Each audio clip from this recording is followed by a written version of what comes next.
Welcome back to the Roll Tide Rewind in 2025. I'm your only host today, Thomas. Everybody else has their full-time jobs, as they say. But I'm not here to judge. I am here just to break down some Missouri offensive film today. First, I'd like to start by saying Roll Tide Rewind just reached over 400 subscribers. Thank you guys so much. If you like what we do, you like what the content that we bring, be sure to like, comment, and subscribe to the channel. It helps us out, makes everything flow a little bit easier for us, and also helps out that YouTube algorithm for us. Sorry for the camera. I do have the Block A hat on, as you see, but camera is already bad anyway, and then the glare from the sun doesn't help either. But let's hop into some Missouri film. Alabama just got off a big win against Vanderbilt. I know it's a crazy thing to say like 10 years ago, big win against Vanderbilt. But, hey, revenge game. We got it. Beat Georgia, beat Vanderbilt, two ranked opponents in a row. Now what's the reward for that? On the road against a third-ranked team in a row. What is Alabama seeing in this game? What is Alabama seeing in Missouri's offense? Well, usually when I do these videos where it's like when it's a new offense, we usually start with a quarterback. But we're going to start with what runs the Missouri offense, and that is their running back, Ahmad Hardy. Hardy is probably undoubtedly the best running back in college football right now. He has 730 rushing yards. That is first in college football. It is 265 yards more than the person in second place in the SEC. 7.1 yards per carry. 20 carries a game, usually hits around there. 9 touchdowns. That's second in the country. He's great at breaking tackles, as you can see in some of these clips, and like I have a few more clips of him running the ball too. He is just a very violent runner. He's got all the traits. He's fast. He's elusive, but doesn't go down to first contact, as you can see right there. Broken tackles, I got up to week 2. I didn't get to week 1, but week 2, he had 12 broken tackles. That was first in college football. Week 3 had 13, also first. Week 4 had 8. That was second. And then week 5, the last time they played, he had 12, which was also first. Great at missing tackles, great at running the ball. He's not really what I've in the stats department that I've been looking for. Not a receiving back, only 1 catch, 2 yards. So not really a receiving threat, not really one to get you there, but they don't need him to be. 730 rushing yards is all you need sometimes in 5 games. Like if you don't have any receiving yards, not that big of a deal when you're running for so many of them. But we'll go over Missouri's overall picture here. They are 4th in yards per game, 7th in points per game, 3rd in rushing yards per game, and 51st in passing yards per game. But a big reason for them being 3rd in rushing, obviously, is Ahmad Hardy. And then in their 2 big games that they played against Kansas and South Carolina, Kansas, he had 25 carries for 112 yards, and against South Carolina, 22 carries for 138 yards. And Cole, who couldn't make it on tonight, he said how Alabama stops the run is going to be the difference in this game. If Hardy gets going, they can make long, sustained drives to take the ball out of Ty's hands and play at a slower pace. And that will benefit Missouri. If we can get them into 3rd and longs, that's going to benefit us because the game is out of Ahmad Hardy's hands. And I can't help but agree with that. Alabama's going to have a tough time stopping the run. Georgia ran for over 200 yards. It's just like I'm not going to predict here that Alabama is going to be holding Missouri to 40 rushing yards. We just have to be realistic here. And not only does Ahmad Hardy play well in this offense, 730 rushing yards, we'll show this play one more time. I just like the breaking tackles. Like, watch this. Just gets almost upended and never quits on the play. Ends up scoring a touchdown, takes the lead, changes the game. But we'll get into these next 3 clips here. Jamal Roberts is their 2nd string running back, and he has 350 rushing yards on the year, almost 10 carries a game. That would easily be Alabama's leading rusher, and he's Missouri's 2nd best. And this play was the one that iced the Kansas game. That's elite speed. That's incredible. The safety has the angle, and it just doesn't matter. Rewind back a little bit. But against Kansas, 13 carries for 143 yards and a touchdown. South Carolina, 13 carries for 76 yards and a touchdown. And he's somewhat helped in the passing game, 6 catches for 71 yards. But most of these running backs are just going to be used to run the football. And that's going to be the key point in this game. How is Alabama going to stop the run effectively? What is stopping the run effectively against Missouri? Is it holding them to 150, holding them to 175? If they go over 200, can you sustain that like you did against Georgia?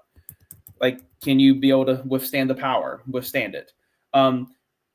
we'll go into the next few clips. It's going to be just clips from the Vanderbilt game. These are just 2 bad clips for everybody, for warning everybody. But this is on the first drive of the game. Vanderbilt got the ball to the 35-yard line. This is a simple halfback dive. Nothing too crazy here. Blocked to perfection, and he is Cedric Alexander, long gone, 65 yards. Now, Cedric Alexander, after this rush, only got 3 more carries the rest of the game. I do not know why Vanderbilt abandoned the run game with Cedric Alexander. But they did. They let the game be in Pavia's hands. They wanted him to be a miracle worker, and he just couldn't do it Saturday. But Missouri is not going to abandon their run game if they're popping off 65-yard rushes.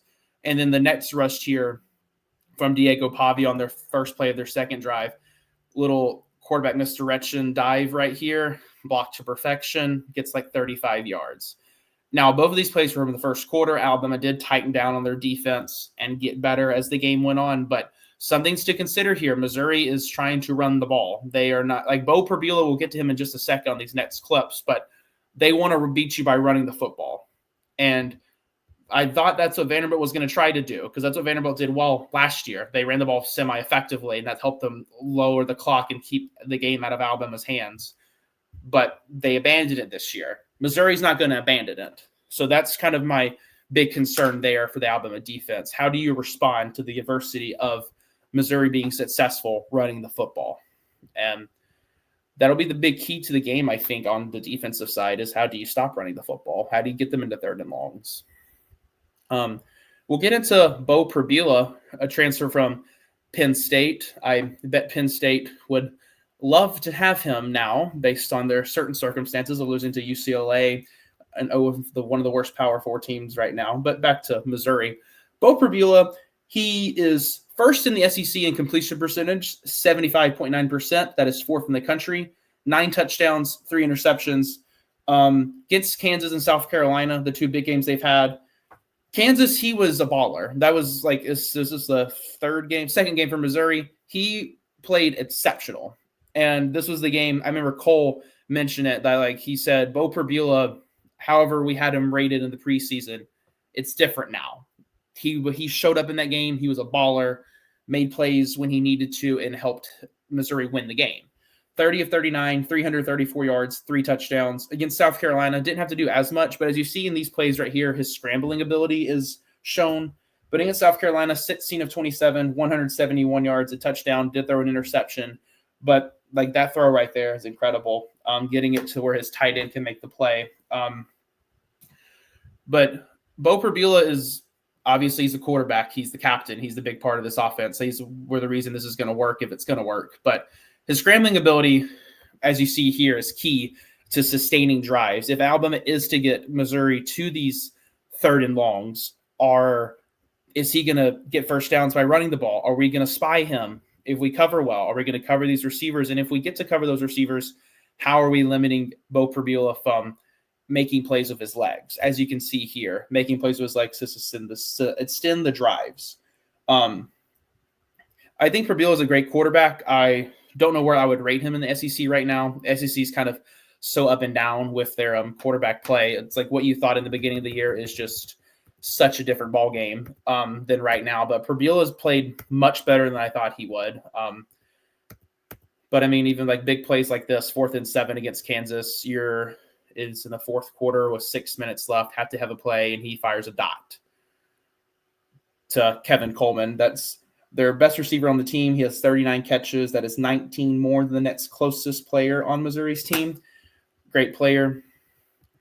And then we'll see the tight end here. I want to mention him real quick. This is Brett Norfleet with this wonderful catch right here. He is second on the team with 20 catches. However, he leads the team in receiving touchdowns with 4 touchdowns. And he's a big threat in the red zone. We'll see on I believe the clip is after these run plays right here against Kansas, 3rd and goal from the 11. Some would think this is where you try to get closer, you get a field goal range. They trust the tight end, makes it easy play over the middle. And that'll be something to look for in the red zone, because Alabama in the red zone the past few weeks has been a pretty good team.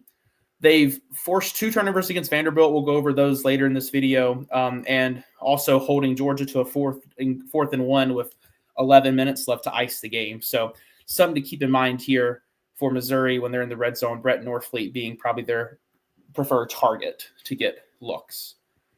And then also with Missouri, what I've noticed from watching film, they love to do the quick passing game. They love to not just do screens, but just to do simple out routes to get their receivers involved. And when you have these athletic receivers, Kevin Coleman being one of them, you also have Marquise Johnson. He has 18 catches, 275 yards. He leads the team with 15.3 yards per catch. Also, Joshua Manning's another great receiver. He's had 12 catches so far this year. But they like to be able to get their receivers out in open space with this quick passing game, short passing game, or whatever you would call it, to get them 5 to 6 yards, or just kind of let the receivers make plays. Now, I will say with Missouri, they've only had one 50-yard or more pass play this year. They're not beating you over the top. They are beating you with these short plays to try to get yardage, get say your pop play is 15 to 20 yards. And that is something to keep in mind, that Missouri, like I said, they are not trying to beat you over the top. Now, if they go crazy and start throwing deep balls against Alabama, we can just ignore everything I said. But a lot of these plays here are just kind of what they're trying to do to you. They're trying to get those small plays to let their receivers do most of the work. Beau Pribula has made these great throws on third down, as we showed earlier in the video. But like I said, 150-yard pass play. They're not an explosive passing offense. That's just not what they do. But they're 5-0. They've been successful at it. So we'll get into the next part of the video. It flies by much quicker when you're doing it by yourself. But I would expect Missouri to do more of these in this game after a bye week, and you're playing Alabama at home. A lot of gadget plays, a lot of misdirection plays. We'll see here motion receiver to the left, and then a pop pass back to the right in the middle to Kevin Coleman to allow him to make a play here, and gets about over 15 yards here. Still going. And I believe Missouri is going to try to do this to Alabama. Vanderbilt didn't do as many crazy reverse type plays, misdirection plays. They just tried to play their own game. But Missouri is going to try this. They're going to try to keep Alabama on their toes. Like I said, they've been on a bye week. They're going to come out firing. They're going to come out with the best that they got. They're one of the biggest home games they've had in who knows how many years. We also see here on this play against Kansas, you're going to see Missouri claps here. Their whole team looks to the sideline to get an audible.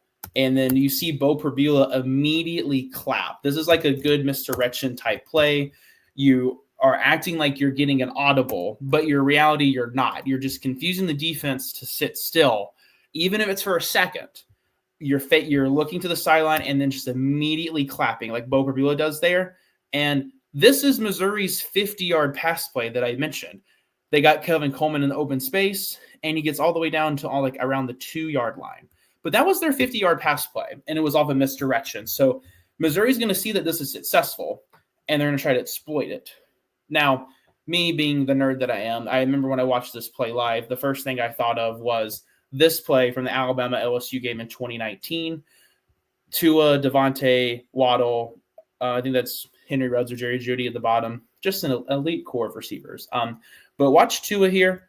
Claps, nothing. Looks to the sideline.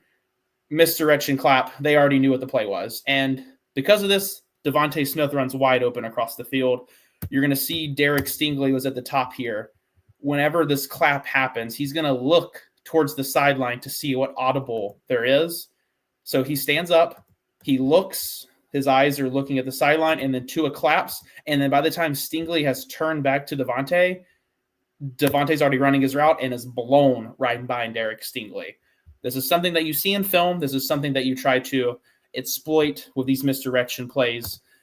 We'll also see Missouri here against South Carolina. 2-point attempt, big part of the game. Try to go up by 3 points or 6 points, excuse me. And Missouri runs a play where they motion that looks like Jamal Roberts to the middle. Beau Pribula fakes it to him, runs in for the 2-point conversion. Good misdirection play. You're trying to make the defense think you're going to give it to Jamal Roberts, but the guards both pull and kick out, and Beau Pribula's got that easily. Missouri's run this play before in their previous offenses we'll show here against 2023 against Kansas State. This is a 4th and goal, big time play of the game. Missouri's going to send Luther Burden in motion, and Brady Cook is going to – it's kind of like a similar play. Brady Cook is going to fake handoff and run right in for the touchdown. So this is something Missouri will try to do. They will try to exploit you in these ways to make the magic happen. We'll also see here, I mentioned with these misdirection plays, how Ahmad Hardy has had 1 catch for 2 yards this year. He's not a receiving threat, essentially. Ahmad Hardy is on a swing pass here, or he's running a swing pass route. Watch South Carolina's defense. They are moving to him. They are concerned that he may get the ball, and they kind of over pursue, and it's a good misdirection play, swing pass, get him out, and then it's a screen in the middle. And this is not a play that could be, I guess, meant for to be a 70-yard play, but it's good for a 2nd and 11 that turns into a first down. And I just think that's something Missouri is going to try to do with Ahmad Hardy. If he's successful running the ball, how can we confuse the defense in thinking he's going to be in the passing game to exploit that? So something Missouri can try to capitalize on there. We'll go into this last part of the video talking about where Alabama can exploit Beau Pribula. Cole, like I said, mentioned if Alabama is able to get Missouri into 3rd and long, he thinks that could be beneficial for Alabama's defense because the defense can disguise things and confuse Beau Pribula. That's what South Carolina does here. 2nd quarter of the game, Missouri trying to get a drive before halftime. Pretty bad throw there. Throws it right into coverage, and we'll see on this replay here kind of what happened. Why was this throw like this? And we're going to see here the semi-all-22 angle. This who picks the ball off. Play action. Ahmad Hardy goes out for a little route here, and then the defender kind of realizes that Ahmad Hardy's not necessarily trying to run a route, but it looks like he's more just like the safety valve, and he sees this receiver cutting across the field.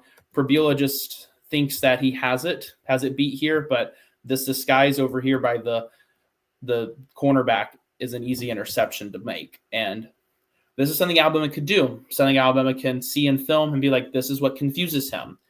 And then we'll see here against UMass, Beau Pribula rolls up into the pocket and just makes a pretty bad mistake here. Right to the linebacker who's running right at him, just kind of like a very forced throw, as you will, to just trying to force a play that he doesn't really have to make. And as you see here, he's rolling up and just the guy, he's right in front of him.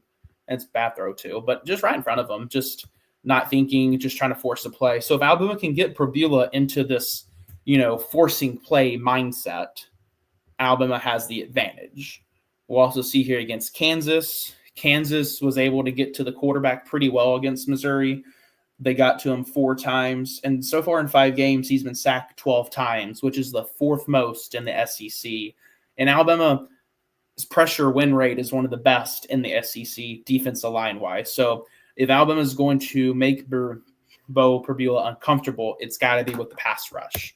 We'll see Kansas here in the first quarter got to Pribula early. 3rd down, forces the fumble, and it's an opportunistic play. They turn it into points. Now, Kansas doesn't win this game, but this certainly kept this game closer than it needed to be. And we'll see even on a few drives later, getting pressured and not able to escape the pocket. And Missouri has some good offensive linemen. They have Keegan Trost. He's the highest graded SEC offensive lineman in the SEC, as I said. So they have good players, but also they have been exploited with these pass rushes, and I think that's where Alabama's going to have to make Beau Pribula feel uncomfortable, feel like you have to force this throw like you saw there against UMass, or when he tries to roll out of the pocket, dives, forcing the fumble. Making him feel uncomfortable is what Alabama's going to have to do in this game. And we'll end it right here talking about the Vanderbilt game a little bit, how Alabama kind of hunkered down to the end, but being opportunistic, like in the Vanderbilt game right here, Vanderbilt gets a first down, big pass play. They're at the 17-yard line going in, potentially could take the lead in this game. And first play, Diego Pavia throws it across the middle, and it's intercepted by Keon Sabb. And this basically almost ices the game. Alabama drives down the field, kicks a field goal, and that pretty much ends the game. And we'll see on the replay here, Sabb is kind of watching for the players to come across the middle here, and He kind of disguises himself behind the ref here. It's kind of smart, but Pavia doesn't see him, and it's a bad throw. And then we'll see here, and it's in the first quarter. This is a big part of the game. Vanderbilt went and scored. Alabama went down, missed a field goal. Vanderbilt has the ball back inside the 15-yard line on a 3rd and 10. Even if they, don't get it here, going up 10-0 is a big momentum shift in this game. Like, it's kind of like 2024 all over again. But Alabama forces the pass rush, makes Pavia feel uncomfortable, and Justin Jefferson makes a great play on the ball and forces the fumble. And this is what Alabama's going to have to do. How are they going to handle Missouri getting these drives into the red zone? Because let's be honest, Georgia, it felt like they scored more points than they did. And college football nerds made a good comment. When you watch Alabama's defense play, you feel like they're giving up more points than they do. But let's also be real. You're giving up 14 points, 0 points in the second half like you did against Vanderbilt or against Georgia when Alabama's offense scored 0 points in the second half and you still won the game. You have to give the defense credit where credit's due. And even right there, forcing 2 turnovers in the red zone changes the game. Against Vanderbilt, that was the difference of the game. Was Vanderbilt had 2 turnovers, both being in the red zone. Now Alabama only had 1 turnover, and it wasn't in the red. And it was a pick in the red zone, but he threw it from like the 35-yard line. But that was the first drive of the game. So, and you see here with the pass rush that I was telling you about that could affect Beau Pribula. You see it here in the Vanderbilt game. Alabama gets to him often and early. Yanze Pierre messes up the screen pass there. Pavia just kind of has to eat the play. You see on this next play here, Alabama just kind of tears it up, and he has to just chunk it away. Yanze Pierre's becoming an elite pass rusher before our very eyes. And our last play here, this is kind of the big sealer against Vanderbilt. Justin Jefferson has gotten a lot better since the Florida State game, but just what pursuit on this play to take Pavia down. So, like I said, Alabama for this game against Vanderbilt, against Missouri, is it going to be, are we going to let their run game dictate the game? And if so, we could be very in trouble. Or are we going to force them to pass the ball and force Pribula to beat us and force him into mistakes? Because Alabama's run defense right now is in the 90s. It's not great. Pass defense is top 5. Run defense, though, it's in the 90s. Kansas was 94th in run defense. South Carolina was 70th in run defense. So a lot of people that I see saying like, well, Missouri hasn't played an elite defense yet. They haven't played an elite run defense yet. Okay, then what's Alabama's run defense? It's just being honest. Like, if Alabama does hold Missouri well on the run game, we've definitely flipped a switch, and it's a great switch to see flipped. But we're just being honest with this. I've also seen like with more formations with Kelby Collins playing, Deontay Lawson playing a lot at edge, which he's so fast off the ball. It's a great place for him to play a few snaps at a game. Another thing to consider here with this game, this season, the SEC at home is in SEC. I think it's just in SEC games, or maybe it's every game, 46-7.